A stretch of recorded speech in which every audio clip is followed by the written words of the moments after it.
Shalom. Ya, puji syukur kepada Tuhan karena di pagi hari ini kita telah diberikan kekuatan dan tubuh yang sehat oleh Tuhan, sehingga kita boleh hadir di rumah Tuhan pada pagi hari ini untuk beribadah bersama-sama. Oleh sebab itu, mari kita siapkan hati dan hidup kita di hadapan Tuhan untuk kita boleh menikmati ibadah kita pada pagi hari ini dari awal sampai selesai, sehingga sungguh kita boleh merasakan cinta kasih Tuhan yang luar biasa lewat ibadah kita pada pagi hari ini. Mari kita menyiapkan hidup kita dengan bersaat teduh. Saya undang jemaat untuk bangkit berdiri.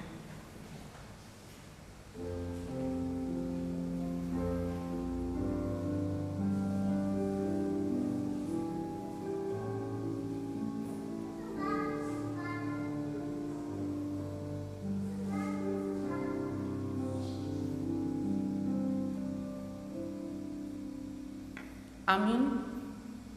Saudara dalam kasih Tuhan, kami menyambut saudara sekalian untuk datang menghadap Tuhan, dan kebaktian kita pada pagi hari ini kita mau landaskan pada pengakuan bahwa pertolongan kita datangnya dari Tuhan yang menciptakan langit dan bumi, yang kasih setianya kekal untuk selama-lamanya, dan yang tidak pernah meninggalkan perbuatan tangannya. Amin. Tuhan berada di bait sucinya. Tuhan berada di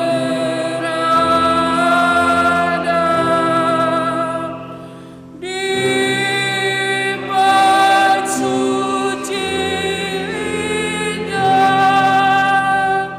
semua orang di hadapan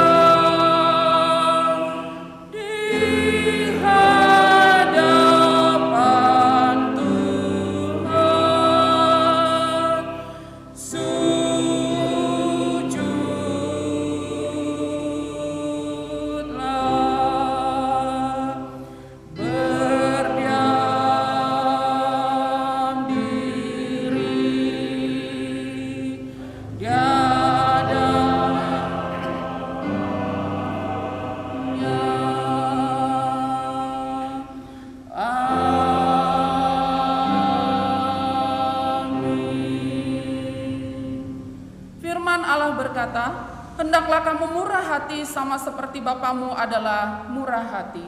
Gloria Patri. Hormat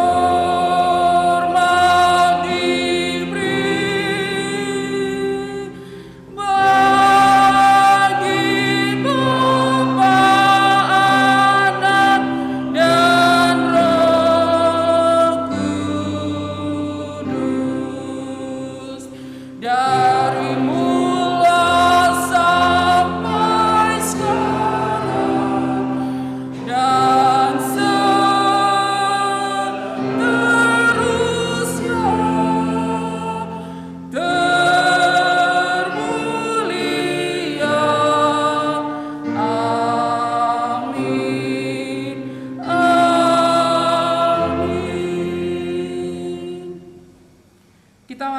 dalam pembacaan bersama, yaitu hidup dalam kasih. Kita akan baca bergantian, saya terlebih dahulu, kemudian jemaat sekalian. Hendaklah kasih itu jangan pura-pura, jauhilah yang jahat dan lakukanlah yang baik.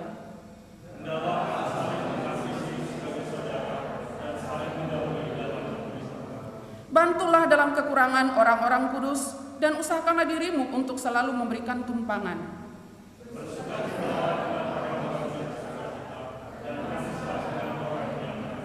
Hendaklah kamu sehati sepikir dalam hidupmu bersama. Jangan kamu memikirkan perkara-perkara yang tinggi, tetapi arahkanlah dirimu kepada perkara-perkara yang sederhana. Janganlah menganggap dirimu pandai.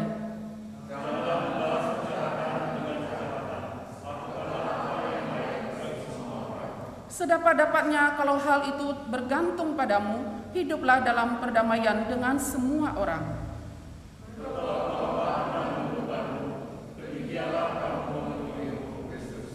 Karena itu, selama masih ada kesempatan bagi kita, marilah kita berbuat baik kepada semua orang, tetapi terutama kepada kawan-kawan kita seiman.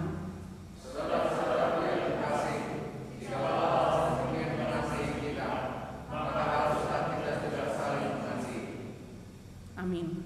Mari kita kembali menaikkan pujian dan hormat kita kepada Allah melalui pujian yang akan kita nyanyikan bersama, di mana lagu ini mengingatkan kepada setiap kita bahwa hanya oleh karena kasih Allah lah kita boleh ada sampai detik ini.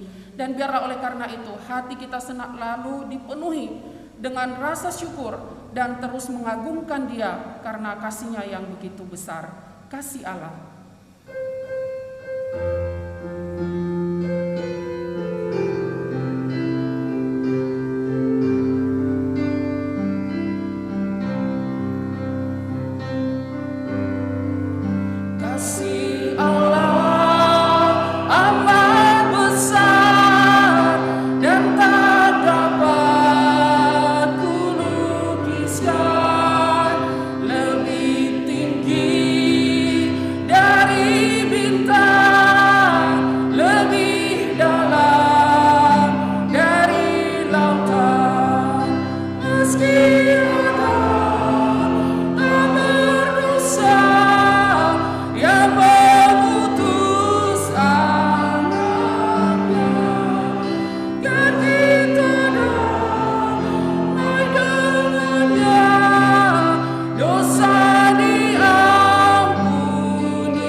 Syafaat yang pada pagi hari ini akan dipimpin oleh Caus Luciawati. Kami persilakan.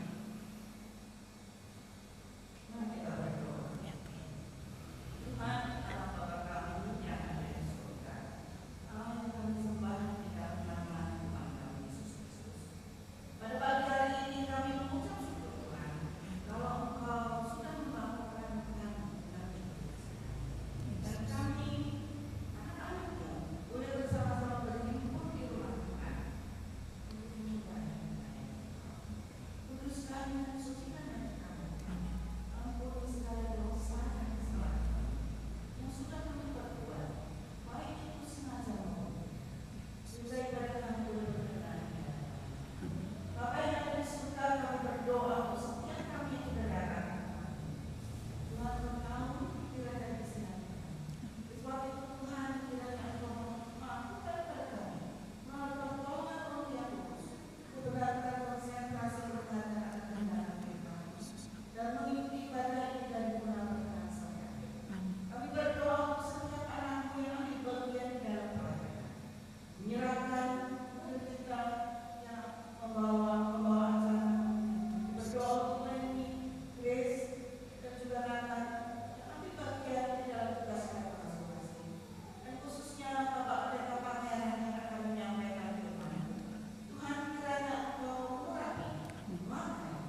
Amin. Masih dengan sikap berdiri kita akan membaca bersama-sama ayat firman Tuhan yang menjadi landasan khotbah pada pagi hari ini, yang diambil dari kitab Mazmur 23 ayat 1 sampai 6. Kita akan baca bersama-sama ke 6 ayat firman Tuhan ini. Demikian firman Tuhan. Mazmur Daud. Tuhan adalah gembalaku, takkan kekurangan aku. Ia membaringkan aku di padang yang berumput hijau. Ia membimbing aku ke air yang tenang. Ia menyegarkan jiwaku. Ia menuntun aku di jalan yang benar oleh karena namanya. Sekalipun aku berjalan dalam lembah kekelaman, aku tidak takut bahaya, sebab Engkau besertaku. Gadamu dan tongkatmu itulah yang menghibur aku. Engkau menyediakan hidangan bagiku di hadapan lawanku. Engkau mengurapi kepalaku dengan minyak, pialaku penuh melimpah. Kebajikan dan kemurahan belaka akan mengikuti aku seumur hidupku, dan aku akan diam dalam rumah Tuhan sepanjang masa. Jemaat dipersilakan duduk.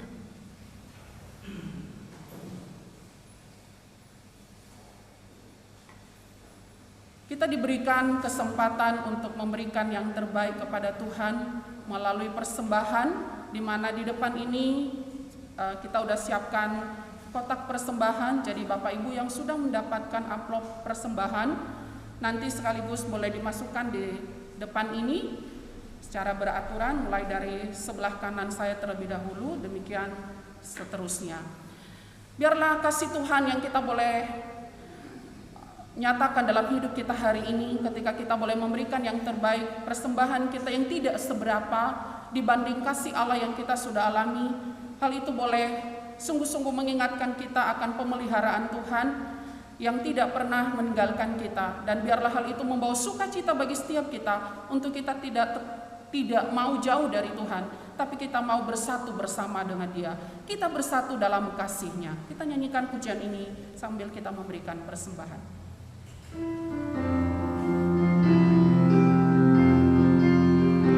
Bersatu dalam kasih-Nya, bersatu dalam kasih-Nya, roh kita bersatu dengan roh Allah, bersatu dalam kasih-Nya, kita bersama memuji, kita membagi kasih-Nya, kita berpegang tangan dan bersaksi, bersatu dalam kasih-Nya, bersatu dalam kasih-Nya, dalam kasih-Nya, bersatu dalam kasih-Nya, roh kita bersatu dengan roh Allah, bersatu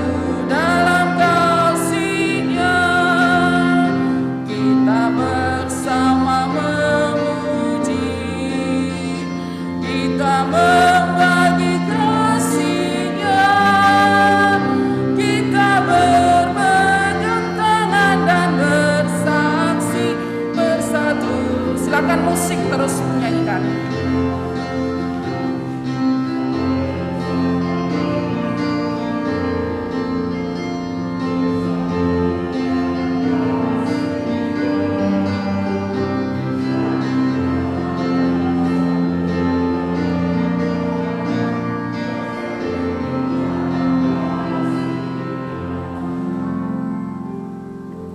Baik, kita akan bersama-sama menyerahkan persembahan kita kepada Tuhan melalui doa yang pada pagi hari ini akan dipimpin oleh Bapak Tanto. Kami undang jemaat untuk bangkit berdiri.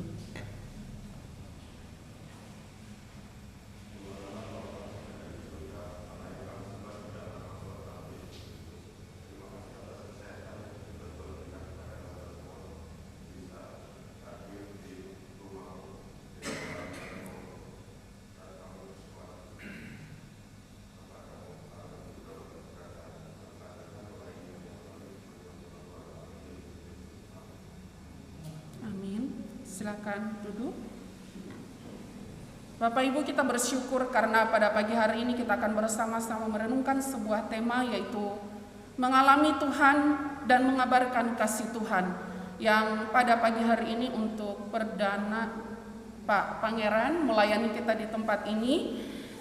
Terima kasih Pak dan Ibu yang sudah hadir, dan biarlah pada pagi hari ini kita sungguh-sungguh boleh diberkati oleh hambanya melalui firman Tuhan ini, di mana sekali lagi kita diingatkan bahwa kasih Tuhan yang sudah kita rasakan tidak boleh berhenti hanya untuk diri kita sendiri tentunya, tetapi kita adalah Kristus kecil, di mana kita boleh mengabarkan kasih itu kepada orang-orang di sekeliling kita. Kita menaikkan pujian ini untuk menyiapkan hati kita di hadapan Tuhan. Kasih setiamu yang kurasakan.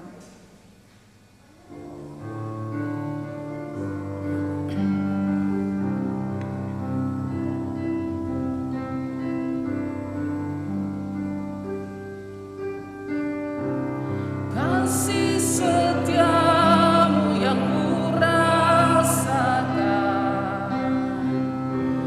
lebih tinggi dari langit biru.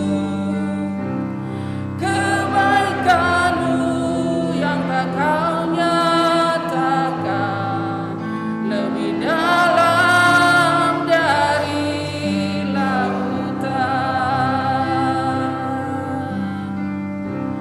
Berkat-Mu yang telah ku terima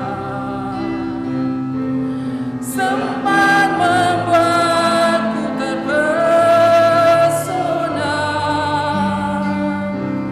Apa yang tak pernah ku pikirkan, itu yang Kau sediakan bagiku. Siapakah ku ini Tuhan, jadi biji mata-Mu.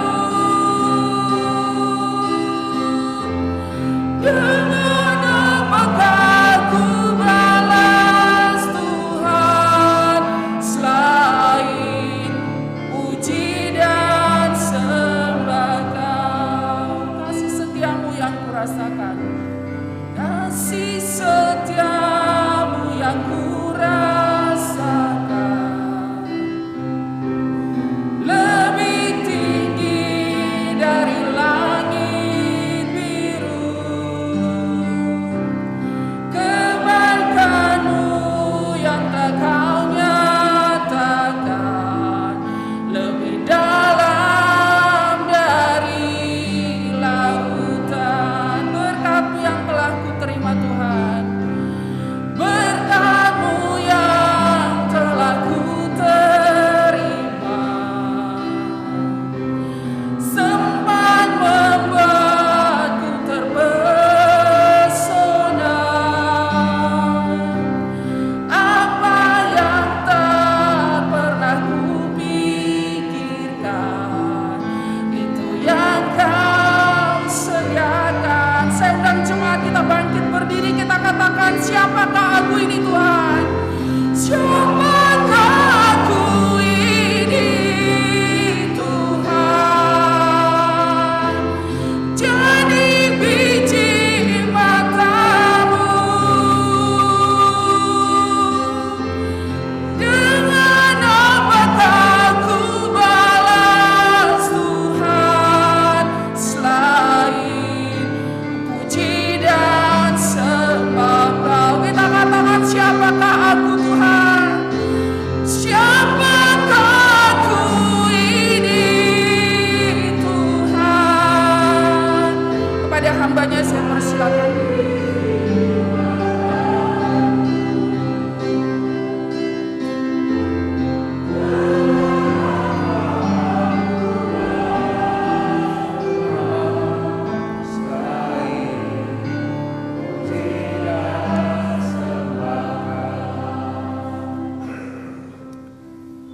Mari kita berdoa. Bapa di surga, kami bersyukur karena diingatkan oleh pujian kami bahwa hanya karena kasih Tuhanlah kami boleh hidup. Bahkan hingga pagi hari ini kami menyadari Tuhan keterbatasan kami, kelemahan kami. Itu sebabnya jika pagi hari ini kami boleh ada di rumah Tuhan, memuji Engkau, bahkan sebentar akan merenungkan sebagian dari firman-Mu, kami sungguh percaya dan meyakini semuanya itu karena kasih Tuhan semata. Terpujilah nama-Mu Tuhan untuk pujian penyembahan yang kami naikkan, persembahan bahkan doa syafaat. Kami percaya nama Tuhan dimuliakan. Secara khusus Tuhan kami akan mendengarkan firman-Mu. Hamba-Mu yang penuh dengan keterbatasan, Tuhan pakai Tuhan untuk menyampaikan keinginan Tuhan, kehendak Tuhan, jalan-jalan Tuhan atas kehidupan kami. Dalam nama Tuhan Yesus kami bersyukur dan berdoa untuk firman-Mu. Amin. Silakan duduk Bapak Ibu. Shalom Bapak Ibu. Sekali lagi shalom. Sekali lagi shalom. Apa perlu sekali lagi? Oke. Baik. Nama saya Pangeran Manurung. Kalau Manurung pasti orang Batak, bukan orang Papua ya. Aku dari Medan. Kami dari Medan. Anak kami 2. Anak pertama itu laki-laki, namanya Christopher, 6 tahun setengah. Kemudian anak kedua kami itu perempuan, namanya Sarah, usia sekarang 1 tahun 9 bulan. Ya, istri saya ada, bisa berdiri supaya jemaat bisa tahu. Oke, terima kasih untuk sambutannya Bapak Ibu. Kami Januari besok, tanggal 15 Januari besok, genap 2 tahun memimpin mengabdi di Sekolah Tinggi Teologi Injili Indonesia Purwokerto STTI yang ada di Kaliori. Jadi kami ditugaskan oleh The Faith Foundation, Yayasan Iman Indonesia, dari Surabaya ke Purwokerto. Ya, jadi kami dari Surabaya ke Purwokerto. Begitu ya Bapak Ibu ya. Terima kasih Bapak Pendeta dan pengurus gereja yang sudah memberikan kepercayaan, kesempatan besar bagi kami untuk boleh menyampaikan kebenaran firman Tuhan. Baik. Tadi kita sudah membaca dan melihat tema kita, mengalami Tuhan dan mengabarkan kasih Tuhan, dan teks itu kita akan baca dari Mazmur 23 sekali lagi, tapi saya akan bacakan kepada saudara hanya ayat 1 dulu ya. Ada 2 yang akan kita pelajari pada pagi hari ini. Mengalami Tuhan dan mengabarkan kasih Tuhan. Mazmur 23 ayat 1. Mazmur Daud, Tuhan adalah gembalaku, takkan kekurangan aku. Saya ulang. Tuhan adalah gembalaku, takkan kekurangan aku. Nah, ini berbicara tentang Daud yang mengalami Tuhan. Ketika Bapak Ibu membaca teks ini, Tuhan adalah gembalaku, ada getaran enggak dalam hati kita? Saya belum melihat ada getaran, benar enggak? Karena saya juga enggak bergetar. Kenapa? Karena saya belum pernah mengalami yang namanya menjadi gembala. Jadi saya tidak tahu persis seperti apa perasaan dari gembala dengan domba. Tetapi Daud, kita sudah tahu, sebelum Daud menjadi raja, sebelum dia menjadi jenderalnya Saul, dia puluhan tahun adalah seorang gembala domba. Dia menggembalakan kambing. Benar tidak? Itu sebabnya ketika Daud berkata Tuhan adalah gembalaku, ini pernyataan ini bukanlah hanya sekedar kalimat, sekedar teori, sekedar deklarasi, sekedar proklamasi. No way. Pernyataan ini lahir dari sebuah pengalaman Daud yang luar biasa, bahwa dia dulu pernah menggembalakan. Jadi dia tahu persis perasaan bagaimana hatinya gembala ketika melihat dombanya kelapar, dombanya haus, dombanya kelelahan di tengah jalan, dan seterusnya dan seterusnya. Nah, ketika saya berbicara gembala dan domba, ini saya tidak berbicara antara hubungan jemaat dengan pendeta atau jemaat dengan gembala, tetapi antara umatnya kita dengan Tuhan. Amin, Bapak Ibu. Nah, Yang pertama, mengalami Tuhan itu harus berdasarkan proses pengenalan dengan Tuhan. Saya ulang, mengalami Tuhan itu berbicara tentang proses mengenal Tuhan. Nah, Bapak Ibu Saudara, ketika Daud berkata Tuhan adalah gembalaku, bagi saya ini ada proses ketika Daud mengenal Tuhan. Seperti seorang gembala yang berproses mengenal dombanya di proses perjalanan. Nah, Bapak Ibu Saudara, kalau kita membaca Mazmur 23, ayat yang kita paling senang yang mana?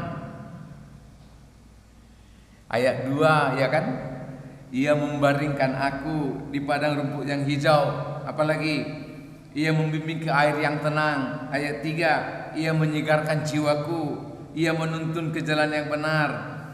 Ayat 5, ini orang Batak paling senang ini. Ayat 5, engkau menyediakan hidangan bagiku, ya. Tapi saudara tahu, proses yang paling indah atau hal yang paling indah dalam ayat ini adalah ayat 1. Ketika Daud berkata Tuhan adalah gembalaku, maka ketika dalam lembah kekelaman aku tidak kekurangan. Ketika dalam bukit-bukit aku tidak takut. Ketika mungkin masih di gua-gua yang dingin aku tidak kekurangan. Ketika di padang pasir aku tidak kekurangan. Ketika di padang gurun aku tidak kekurangan. Karena dia pernah merasakan bagaimana rasanya menjadi seorang gembala. Dan Daud punya pengalaman ratusan kali bahkan ribuan kali di mana dia tidak pernah sekalipun meninggalkan domba-dombanya yang bergumul di pinggir jalan. Nah, itu sebabnya Daud tidak menyebut Tuhan itu dengan istilah Tuhan itu adalah penguasa, Tuhan itu adalah pencipta, Tuhan itu adalah hakim. No, dia tidak menggambarkan atau memanggil Tuhan itu dengan istilah yang jauh, tetapi dia menggunakan istilah gembala. Dalam Alkitab, untuk memperlihatkan hubungan dekat antara Tuhan dengan manusia ada dua. Istilah pertama adalah Bapa, istilah kedua adalah gembala. Dan gembala ini bahkan bisa lebih dekat, atau istilah ini bisa menghubungkan keintiman yang jauh lebih dalam dibandingkan Bapa. Karena gembala merawat domba-dombanya, dia mengenal domba-dombanya dan seterusnya. Dan yang menarik, dalam bahasa Ibrani dia ini menggunakan kata kerja.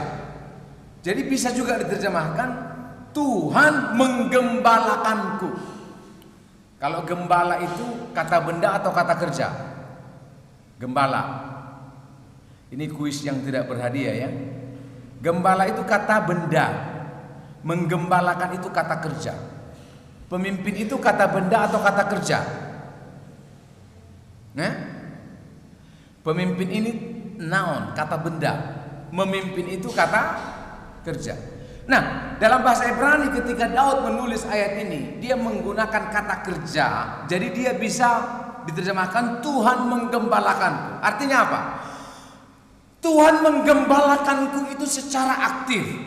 Kurasakan penggembalaannya, kunikmati kehadirannya, kualami kasihnya, kulihat kebaikannya dalam hidupku secara aktif. Dan yang menarik, dia menggunakan sebuah istilah yang lebih spesifik. Tuhan menggembalakanku. Tuhan menggembalakanku. Coba ya. Ada banyak dalam perjalanan hidup kita, kita lebih sering melihat penyertaan Tuhan atas hidup orang lain, benar atau tidak? Maka kadang-kadang dalam kamar-kamar gelap kita, kadang-kadang kita, ini gimana Tuhan ini ya? Doaku sudah 10 tahun, tidak pernah kurasakan jawaban dari Tuhan. Udah 15 tahun, kayaknya Tuhan itu hanya Dia yang Engkau berkati, hanya orang itu yang Engkau sertai Tuhan. Tetanggaku itu Tuhan yang Engkau selalu memberikan yang terbaik untuk dia. Untukku kapan Tuhan? Untukku kapan? Benar enggak? Di sini enggak ada ya. Di sini enggak ada ya. Itu sebabnya saya mohon maaf, saya ini doktor teologi, mengajar S1, S2, asisten dosen di S3. banyak belajar Alkitab, bahasa Ibrani, bahasa Yunani. Tapi akhir-akhir ini saya sering berkata kepada mahasiswa saya di berbagai program, ayo kita mengalami Tuhan. Kadang-kadang kita kebanyakan teori ini dan itu, ini dan itu, dan itu akhirnya hanya menjadi sebuah kalimat-kalimat dalam tulisan. Saya menulis beberapa buku. Tapi saya diingatkan Tuhan, apakah kita mengalami Tuhan seperti Daud mengalami Tuhan? Nah, mengalami Tuhan tadi saya katakan melalui apa? Proses pengenalan. Nah, saya mau katakan sesuatu yang menarik kepada saudara, bahwa sebenarnya ayat 2, ayat 3, ayat 4, ayat 5, ayat 6, Tuhan membimbing aku, Tuhan menuntun aku, Dia membawa aku ke air yang tenang, Dia membawa aku ke rumput yang hijau, Dia membawa aku kepada sungai yang jernih, Ia memberikan aku di rumput yang enak. Saudara tahu, prosesnya itu tidak seindah ayat 2, ayat 3, ayat 4, ayat 5, ayat 6 yang kita baca. Saudara tahu, Daud tahu persis. Karena dia pernah menjadi gembala, dia tahu persis bahwa sebelum sampai ke sungai yang jernih, sebelum sampai ke rumput yang hijau,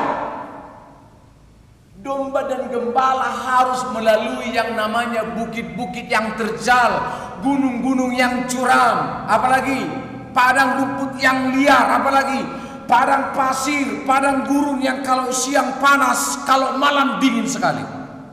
Saudara tahu, kadang-kadang kalau Daud dan domba-dombanya berjalan melalui padang pasir, kadang-kadang mereka tidak bisa melihat ini berapa kilometer lagi ada sungai, berapa kilometer lagi ada air, berapa jauh lagi kami harus bisa ketemu dengan rumput hijau, berapa kilometer lagi kami harus berjalan lalu kami bisa berbaring, begitu.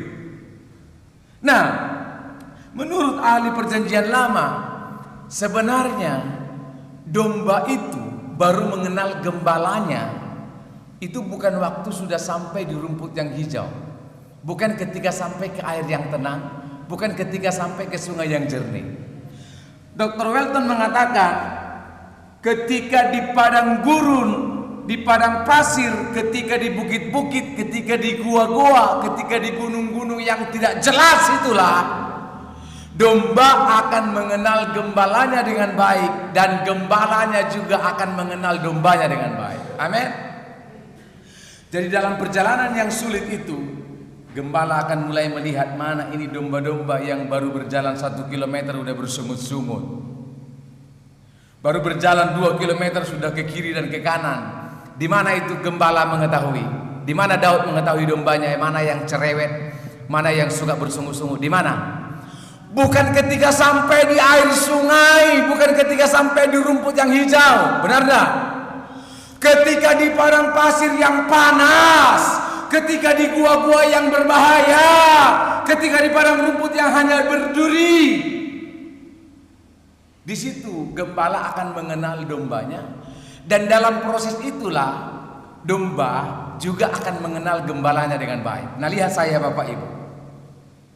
Ketika di gua-gua yang mungkin dingin, ketika di padang pasir, domba yang mengenal gembalanya dengan baik, dia akan ikut saja. Karena dia tahu the final purpose, tujuan akhir of our journey, perjalanan kami bukanlah di padang pasir, tapi saya mengenal gembalaku ini dengan baik. Dia akan membawa kami ke sungai yang jernih, Dia akan membawa kami ke rumput yang hijau, Dia akan membawa kami ke air yang tenang. Itu kalau dombanya mengenal gembalanya dengan baik. Kenapa ada wanita meninggalkan suaminya? Karena tidak mengenal suaminya dengan baik, maka susah sedikit menjauh, benar tak? Kalau kita punya rekan bisnis, kenapa kadang-kadang kita meninggalkan rekan? Kadang-kadang karena kita belum mengenal dia dengan baik. Domba yang tidak mengenal gembalanya dengan baik, umat yang tidak mengenal Tuhannya dengan baik, maka dia akan mengikut Tuhannya bersungut-sungut. Wah, ketika di padang pasir ini tidak jelas tujuan perjalanan ini. Ketika di padang gurun, ini tidak jelas ini perjalanan ini mau dibawa kemana ini. Lalu dia meninggalkan gembalanya di tengah jalan. Dan saudara tahu, dalam proses pengenalan itulah menurut saya hal yang paling indah terjadi. Kapan Daud merawat dombanya? Ketika di mana? Ketika dalam perjalanan yang melelahkan itu, disitulah dia merawat kaki dombanya yang terluka. Dalam proses itulah dia mengusap-usap dombanya yang mungkin sudah kelelahan. Disitulah dia mengenal domba-dombanya dengan baik. Kalau sudah di ayat 2, ia membaringkan aku di padang yang berumput hijau. Coba, apa yang terjadi kalau domba sudah sampai di air yang hijau, sudah sampai ke rumput yang hijau? Apa yang terjadi? Ke air yang jernih maksud saya ya, ke air yang hijau. Kalau domba sudah sampai ke rumput yang hijau, ke sungai yang jernih, ke air yang tenang, apa yang terjadi? Apa yang terjadi? Biasanya domba lupa dengan gembalanya, benar tidak? Benar tidak? Coba perhatikan. Memang sih Bapak Ibu susah membayangkan, karena saya lihat dari wajah Bapak Ibu belum ada di sini yang pernah jadi gembala domba kan? Benar? Tapi saya pernah menggembalakan kambing. Betul. Kalau kambing sudah sampai ke rumput yang hijau, dia akan lupa dengan gembalanya, maka dia fokus menikmati rumput yang hijau, dia fokus minum air yang bagus itu. Itu sebabnya saya percaya Anda dan saya tidak pernah dewasa ketika kita menerima berkat Tuhan. Coba, kalau sudah dapat berkat Tuhan, biasanya lupa dengan Tuhan. Maka banyak itu yang saya sudah lihat. Saya percaya nggak ada di sini Pak ya. Tapi orang ya, jemaat itu ya, kalau udah minta didoakan, Pak, minta tolong didoakan supaya ini dan itu. Sesudah didoakan apa? Terima berkat Tuhan. Ayat 2, sudah bertemu dengan rumput yang hijau ke air yang tenang, ibadah saja tidak datang. Lalu kalau saya tanya, Pak, Bu, ini lagi di mana nih? Lagi di Bali Pak, lagi menikmati berkat Tuhan. Oh, nggak ibadah? Oh nanti Pak, nanti kalau sempat. Bayangkan, ibadah kalau apa? Kalau sempat, karena waktunya, energinya habis untuk menikmati rumput yang hijau tadi loh. Maka saya percaya dalam proses-proses perjalanan yang tidak mudah itulah kita semakin mengenal Tuhan kita dengan baik. Dan disitulah iman kita diuji, kesetiaan kita diuji, loyalitas kita diuji, pelayanan kita diuji. Amin.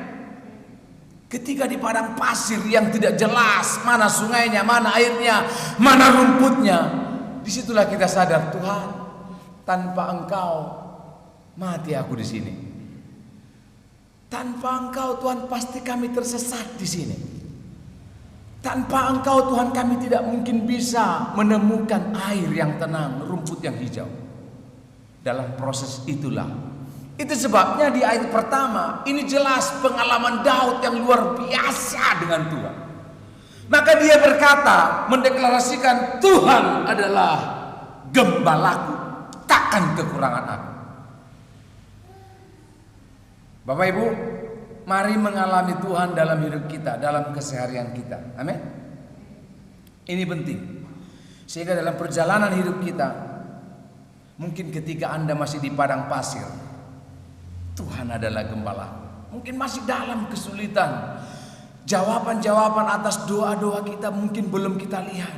Kita berkata, tak apa-apa, Tuhan adalah gembala. Saya senang karena kami diutus oleh Tuhan ke Purwokerto, dan ada waktu bagi kami 7 bulan berdoa sebelum kami pindah ke Purwokerto.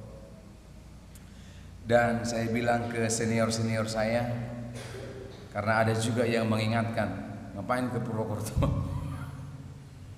Ya, tapi saya bilang kalau Tuhan yang mengutus, kami akan ikut maunya Tuhan. Yang penting Tuhan menyertai kami. Itu sebabnya dalam doa kami, Tuhan utus kami kemana saja, bahkan bukan hanya ke Purwokerto, mau ke tempat yang lain, utus kami. Yang penting Engkau menyertai kami. Karena kalau Engkau menyertai kami tidak kekurangan apapun. Dan saya berdoa supaya umat Tuhan di tempat ini makin mengalami Tuhan, makin mengalami Tuhan, makin mengalami Tuhan. Dan ingat Pak, apa tadi poinnya? Kita akan betul-betul mengalami Tuhan bukan ketika sampai di air yang tenang, tapi sebelum itu, dalam proses-proses di padang gurun, di padang pasir, di gua-gua, di bukit-bukit, dan seterusnya dan seterusnya. Yang terakhir saudara-saudara, yang pertama tadi mengalami Tuhan, yang kedua mengabarkan Tuhan. Kita akan baca dari ayatnya yang kedua sampai ayatnya yang keenam. Ia membaringkan. Nah saudara, kalau nanti kita hitung, ada 8 kali kata kerja digunakan dari ayat 2 sampai ayat 6 ini saudara-saudara. Saudara bisa mengikuti. Saya akan bacakan. Ia membaringkan aku, kata-kata membaringkan di padang yang berumput hijau. Lalu ia membimbing, bukan hanya membaringkan, membimbing. Ayat ketiga, ia menyegarkan. Ini juga kata kerja saudara-saudara. Ia menuntun.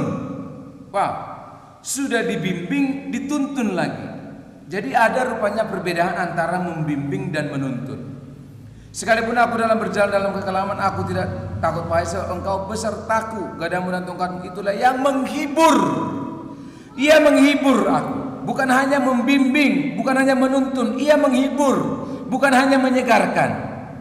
Ayat yang kelima, Engkau menyediakan hidangan bagiku, mengurapi kepalaku, dan seterusnya. Nah, secara singkat ada 8 kata kerja dalam ayat ini.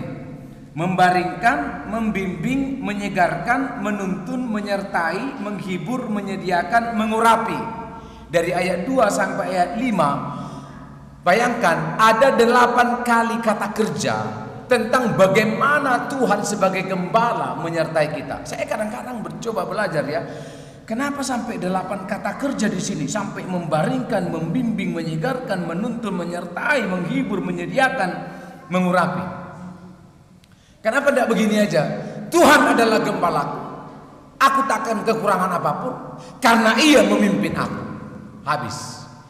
Perlu ada menyegarkan, perlu ada menyediakan, perlu ada menuntun, perlu ada membimbing, perlu ada membaringkan, dan seterusnya.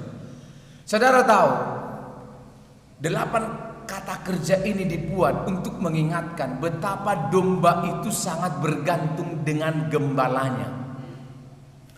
Saudara tahu, menurut para ahli perjanjian baru abad pertama, pada abad pertama dan pada abad-abad sebelumnya, termasuk pada zamannya Daud, binatang yang paling lemah itu adalah domba. Anda pasti sudah diajar dengan baik di tempat ini. Saya hanya ingin mengulang sedikit. Kalau misalnya bro ini, kameramen kita, mau nangkap ular, kira-kira apa yang terjadi kalau mau tangkap ular? Lalu ular bilang, "Shalom." Dipatok. Nah, ular itu punya bisa itu yang disebut apa? Racun. Itu yang disebut alat pertahanan diri ketika ada ancaman. Kalau Anda mau tangkap belut itu licin. Nah, licinnya belut itulah alat pertahanan dirinya ketika ada musuh mengancam, dia bisa melarikan diri. Ketika Anda mau tangkap burung punya apa? Sayap untuk terbang. Anda mau tangkap kijang itu larinya cepat, Bu. Maka susah ditangkap. Itu yang disebut alat pertahanan diri. Bahkan binatang yang sangat kecil seperti semut, kalau Anda mau tangkap, digigit. Tapi coba bayangkan domba. Kalau domba dikejar-kejar oleh serigala, domba mau keluarkan apa? Sayap tidak ada, bisa tidak ada, licin tidak juga. Ayo coba, larinya domba gimana? Lihat saya, domba itu larinya gini. Dia lari bukan karena dia bisa menjauhkan dirinya dari serigala, bukan karena itu caranya dia melarikan diri. Dia lari karena takut, Bu. Dia lari karena takut. Maka ahli perjanjian baru mengatakan domba itu disebut paling lemah karena ancamannya banyak. Pertama serigala, kedua burung raja wali. Burung raja wali kalau dia sudah lihat itu domba di bawah, ketika burung raja wali terbang, dia lihat domba tidak ada gembalanya, dia patok itu mata domba, dia tidak bisa kemana-mana, ditangkap pencuri. Domba itu tidak tahu mana bukit mana jurang, jalan aja dia. Kalau ada bukit dia jatuh aja. Kadang-kadang dia tidak tahu juga mana ini rumput yang beracun atau tidak, mana rumput yang bagus untuk dirinya atau tidak. Maka lihat, Welton berkata begini, mustahil ada domba yang bisa bertahan hidup tanpa ada gembala. Saya ulang, mustahil domba bisa eksis atau survive tanpa kehadiran seorang gembala. Maka Welton berkata, domba itu adalah binatang yang paling lemah. Itu sebabnya dia perlu dibaringkan, dia perlu dituntun, dia perlu dibimbing, dia perlu disegarkan. Karena dia mudah capek, dia mudah tersesat, maka dia perlu dituntun, perlu dibimbing, dia perlu putus asa, dia perlu dihibur. Dia tidak bisa cari makanan, maka dia perlu disediakan makanan oleh tuannya. Maka sampai 8 kata kerja untuk menggembalakan domba. Jadi Pak, saya waktu membaca bukunya Welton, saya tersinggung. Karena dia, dengar baik-baik Pak, karena dia berkata, karena domba itu binatang paling lemah dan paling bodoh. Dia tidak tahu mana racun, dia tidak tahu mana jurang, dia tidak tahu mana air yang beracun dan seterusnya. Dan domba itu dilukiskan kepada siapa? Kepada siapa? Jangan pura-pura tidak tahu. Kepada kita, benar tak? Kita ini disebut domba. Jadi kita ini lemah sekali, Bu. Kita ini tak berdaya. Itu sebabnya kadang-kadang saya jengkel ya kalau bertemu dengan orang Kristen yang merasa bisa hidup tanpa Tuhan. Ya jengkel sekali saya. Dia belum tahu rasanya, dia belum kenal, dia belum belajar bahwa kamu itu lemah, kamu gampang tersesat. Tetapi yang menarik, poin saya adalah bukan tentang pemahaman bahwa kita ini adalah orang yang lemah, bukan. Tetapi lebih kepada tanggung jawab mengabarkan kasih Tuhan. Nah, saudara lihat ya, ketika Tuhan membaringkan, Tuhan sebagai gembala, Daud sebagai gembala, dia membaringkan domba. Perlu ketaatan. Ia membaringkan aku, perlu taat. Ia membimbing aku, kita perlu taat. Amin. Ia menyegarkan, perlu taat. Ia menuntun, perlu taat. Nah ini poinnya. Untuk apa Tuhan merawat kita? Untuk apa Tuhan mengenyangkan kita?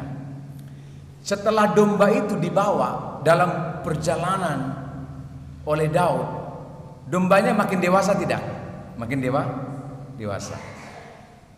Domba-domba yang kelaparan diberi makan, kemudian dibawa pulang, lalu istirahat. Kira-kira apa yang terjadi?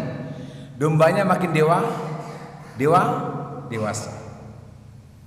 Kemudian dombanya apa? Dombanya memberi susu untuk gembalanya. Lalu apa lagi? Kulitnya bisa dipakai oleh tuannya, dagingnya bisa dimakan. Itu sebabnya ayat 6 itu penting. Kebajikan dan kemurahan belaka akan mengikuti aku seumur hidupku, dan aku akan diam di dalam rumah Tuhan. Ini menarik. Dalam bahasa Ibrani, Wesabti artinya dan aku akan kembali ke kemah Tuanku. Memang betul, sejauh apapun perjalanan domba dengan gembalanya selalu akan kembali ke kemah. Ini saudara tahu, diam di rumah Tuhan ini berbicara tentang mempersembahkan hidup untuk Tuhan. Amin. Mempersembahkan hidup untuk kemuliaan Tuhan. Domba yang yang sudah mengalami Tuhan, dia disegarkan, dia dikenyangkan, dia dituntun, dia di jalan yang benar, dia dirawat dengan baik. Besok dikenyangkan lagi, dihibur lagi, dituntun lagi, dirawat lagi, dikenyangkan lagi, dituntun lagi. Dia makin dewasa, makin dewasa, makin dewasa, makin mengenal gembalanya, makin mengenal gembalanya, makin tahu gembalanya. Lalu dia makin sadar untuk apa dia digembalakan, untuk apa dia dirawat, untuk apa dia dikenyangkan. Dan dengan penuh kedewasaan dia akan berkata, Tuanku, ini seluruh tubuhku kupersembahkan, kulitku kupersembahkan, mohon maaf, susuku kupersembahkan, dagingku kupersembahkan untuk dinikmati oleh Tuanku. Maka lihat Pak, kadang-kadang ada teologi yang salah ya. Gembala disuruh mencari domba. Coba Bu, siapa di sini yang pernah melihat ada gembala melahirkan domba? Ada? Saya ulang pertanyaan. Ada yang pernah lihat di sini gembala melahirkan domba? Ada? Pertanyaan kurang jelas ya, karena ibu-ibu melotot ini. Ada di sini yang pernah melihat gembala melahirkan domba? Ada? Bu, Bu, ada di sini ibu-ibu yang pernah melihat gembala melahirkan domba? Ada? Gak ada. Domba akan melahirkan domba. Tapi lihat, tidak ada domba kecil pernah melahirkan domba. Tidak ada domba yang masih baby melahirkan domba. Benar tidak? Yang hamil itu adalah domba yang dewasa. Dan domba dewasa itu adalah domba yang telah dibaringkan, domba yang telah dibimbing, domba yang telah disegarkan, domba yang telah dituntun, domba yang telah dihibur, domba yang telah disediakan makanan, domba yang telah diurapi. Itu sebabnya pertanyaannya penting. Maka ada tujuan ketika Tuhan menggembalakan kita, merawat kita. Untuk apa? Supaya kita melahirkan domba-domba untuk kemuliaan Tuhan. Kalau Bapak Ibu sudah dewasa rohani, aduh Tuhan, Engkau merawat aku, Engkau membimbing aku. Sekarang saya ada di jalan yang benar. Untuk apa itu? Supaya ketika kita melihat ada orang lain masih di jalan kesesatan, Tuhan pakai aku supaya aku membawa dia ke jalan. Amin. Ketika kita dikenyangkan oleh Tuhan, aduh Tuhan, saya sudah menikmati berkat yang Tuhan sediakan bagi kami dan kami sudah nikmati, kami alami, kami rasakan, kami saksikan dalam hidup kami. Dan Tuhan, Engkau izinkan aku melihat ada orang lain yang belum mengalami kasih-Mu. Pakai saya Tuhan, pakai saya supaya saya bisa membawa dia kepadamu. Amin ya. Untuk itulah kita dipimpin oleh Tuhan Bapak Ibu. Bukan hanya sekedar menjadi orang percaya setiap minggu ke gereja, bukan. Saya dulu, boleh kesaksian Pak di sini? 1 menit ya. Saya dulu 2000 sampai 2004 saya pecandu narkoba. Ini kesaksian yang bukan untuk dibanggakan ya. Pecandu narkoba di Medan. Apa saja saya jual. Bahkan ayam orang tua saya jual. Padi, beras yang bisa dijual. Itu sebabnya orang tua sudah malu. Saya pernah masuk penjara juga. Lalu tahun 2005 saya diungsikan. Karena Pangeran Manurung ini tidak mungkin bisa sembuh kalau dia masih bersama dengan teman-temannya. Dan itu betul. 2005 tanggal 27 Juli saya ke Surabaya. Waktu saya sampai di Bandara Juanda, saya tidak tahu juga mau buat apa di sini. Singkat cerita, saya masuk seminari, masuk asrama, diproses oleh Tuhan. Dalam proses yang tidak mudah yang saya katakan, bertahun-tahun di padang gurun, bertahun-tahun di padang pasir, bertahun-tahun di bukit-bukit yang tidak jelas. Kadang-kadang dalam proses itu saya bertanya, sampai kapan Tuhan? Kapan saya menemukan rumput yang hijau itu? Dan seterusnya. Dan di situ saya mengenal Tuhan dengan baik. Dan ketika saya sadar bahwa sekarang saya di jalan Tuhan, saya menikmati berkat-berkatnya, saya punya keluarga yang diberkati Tuhan. Ketika saya bertemu dengan anak muda, selalu haus hati saya, Tuhan, pakai saya untuk membawa dia ke jalan-Mu. Karena aku sudah tahu rasanya diberkati Tuhan. Aku sudah tahu rasanya nikmatnya ada di jalan-Mu. Aku juga ingin Engkau pakai supaya orang yang belum mengenal Engkau itu saya bawa. Tuhan, aku sudah Kau kenyangkan dengan kasih-Mu yang begitu banyak. Sekarang pakai saya supaya saya bisa membawa orang yang kelaparan itu untuk boleh merasakan dan menikmati berkat-berkat-Mu. Amin. Untuk itu, maka kita harus mengabarkan kasih Tuhan. Jangan diumpet, Bu. Berkat-berkat Tuhan diumpet aja. Saksikan kepada banyak orang. Amin. Kalau anakmu disembuhkan oleh Tuhan, bersaksi dengan tetangga. Aduh, Mbok, ikut iso almasi itu apik tenane. Gitu. Dan Anda tidak bisa bersaksi kalau memang tidak mengalami Tuhan. Benar enggak? Maka yang pertama tadi, kita harus mengalami Tuhan. Harus deklarasi iman. Tuhan itu gembalaku. Dia betul-betul menggembalakanku. Ku rasakan betul-betul dia. Kalau lain ditolong, saya juga. Ya, kita harus mengalami berkat Tuhan. Jangan nanti kesaksiannya itu kayaknya hanya dia yang diberkati Tuhan. No. Kita harus berkata, Tuhan menggembalakanku dan aku tidak kekurangan apapun. Jangan takut menjalani hidup, amin. Karena dia adalah gembala kita. Yang kedua, mengabarkan kasih Tuhan. Untuk apa kita dirawat sebagai domba? Untuk apa kita dikenyangkan? Untuk apa kita disegarkan? Untuk apa kita dibimbing? Untuk apa kita dituntun? Supaya Tuhan pakai kita membawa domba-domba lain untuk kemuliaan. Mengalami Tuhan dan mengabarkan kasih Tuhan. Berdoalah supaya kita mengalami Tuhan. Dan berdoalah supaya kita dimampukan oleh Tuhan untuk mengabarkan kasih-Nya kepada banyak orang. Mari kita berdoa. Bapa di surga, kami bersyukur untuk berkat-Mu. Terima kasih untuk firman-Mu. Berkati setiap kami yang sudah mendengarkan.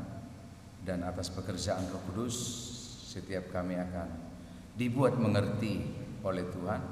Dan atas kekuatan Roh Kudus, kami akan pulang bukan hanya menjadi pendengar, tapi kami menjadi pelaku firman. Dalam nama Tuhan Yesus kami bersyukur dan berdoa. Amin. Saya kembalikan.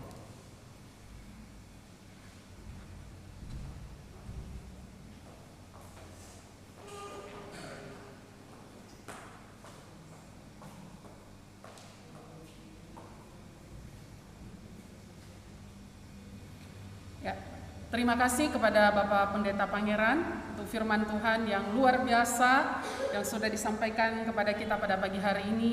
Dan mari kita boleh terjun seperti yang sudah hambanya sampaikan tadi, untuk kita mau menjadi alat di tangan Tuhan, mengabarkan kasih Tuhan yang kita sudah terima. Tuhan Yesus memberkati Bapak dan juga keluarga. Mari kita bersama-sama mengikrarkan pengakuan iman kita di hadapan Tuhan dengan membaca pengakuan iman rasuli. Jemaat, saya undang untuk kita bangkit berdiri. Aku percaya kepada Allah, Bapa yang Maha Kuasa, Khalik langit dan bumi, dan kepada Yesus Kristus, Tuhan, yang dikandung daripada Roh Kudus, lahir dari anak darah Maria, yang menderita sengsara di bawah pemerintahan Pontius Pilatus, disalibkan, mati, dan dikuburkan, turun dalam kerajaan maut. Pada hari yang ketiga bangkit pula dari antara orang mati, naik ke surga, duduk di sebelah kanan Allah, Bapa yang Maha Kuasa.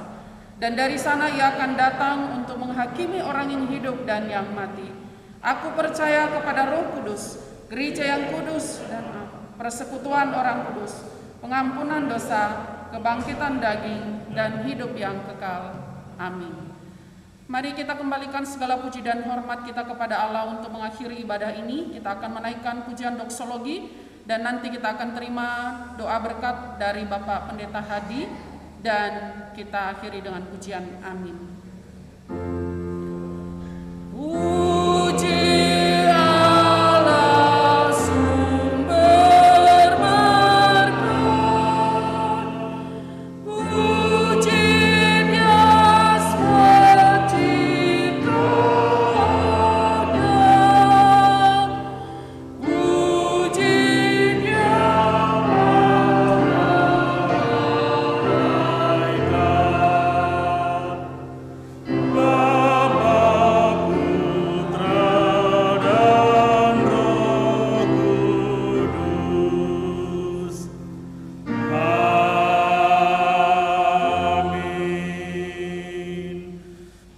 dikasihi oleh Tuhan, pulanglah, lakukanlah kebenaran firman Tuhan, dan jadilah saksi-saksi Tuhan dimanapun engkau berada.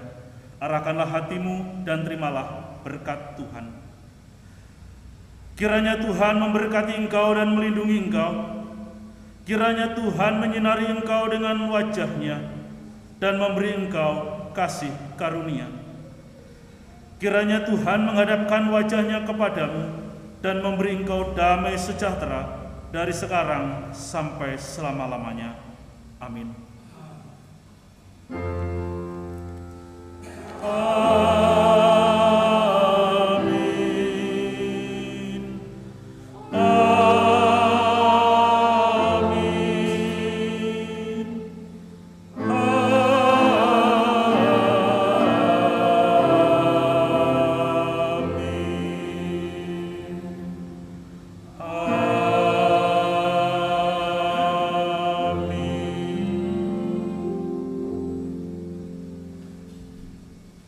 Jemaat dipersilakan duduk.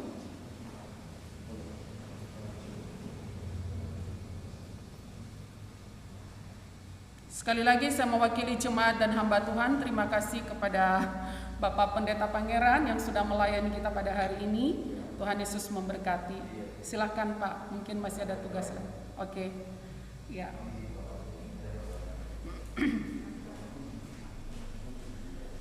Saya juga mengucapkan terima kasih kepada seluruh anak-anak Tuhan yang sudah terlibat dalam pelayanan ibadah pada pagi hari ini. Kiranya Tuhan Yesus memberkati. Untuk jadwal ibadah kita minggu depan tanggal 30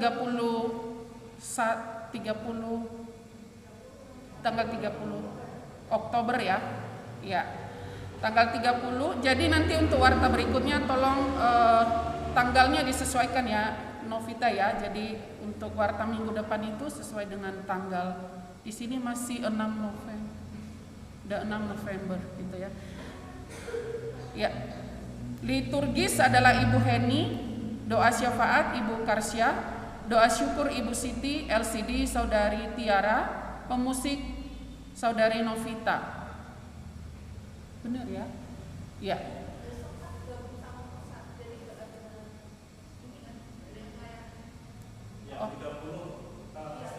Oh, oke. Ya. Berarti minggu depan kita ikutin pusat ya. Berarti ini udah betul ya. Untuk tanggal 6 November.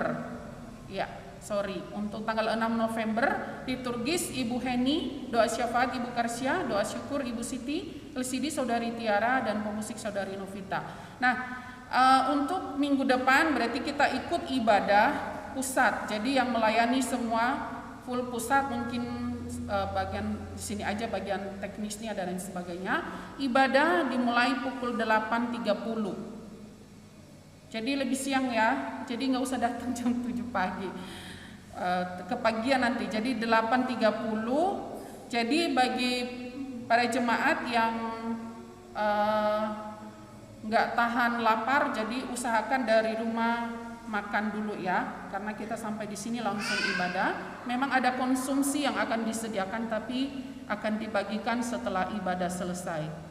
Lalu persekutuan youth setiap Sabtu pukul 19.00, ibadah sekolah minggu setiap hari Minggu jam 9 pagi setelah ibadah ini ya.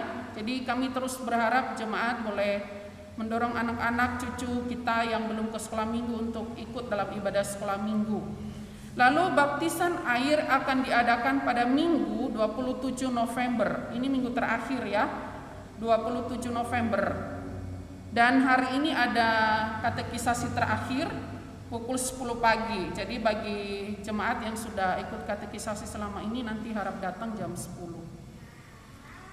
Lalu pada hari Rabu 26 Oktober ada acara youth ya, Uniform Guard temanya ya, untuk anak-anak muda usia remaja sampai ke pemuda.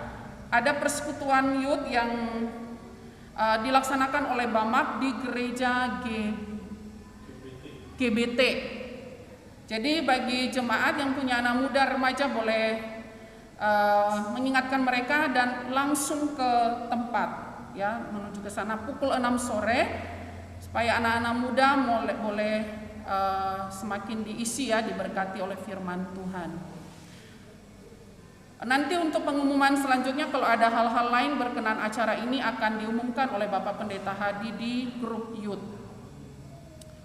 Demikian warta pada pagi hari ini. Kita akan mengakhiri ibadah ini sambil memberikan salam Immanuel kepada saudara-saudari kita.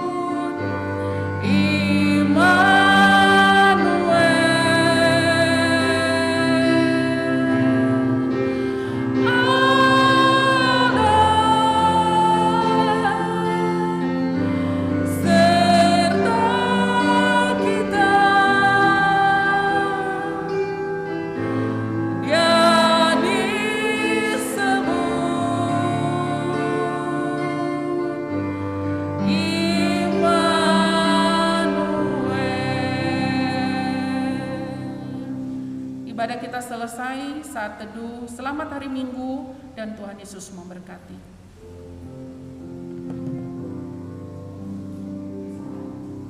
Oh iya, karena ibadahnya minggu depan jam 9 pagi, jadi ibadah sekolah minggu juga datang sama ya, jam 8:30 khusus minggu depan.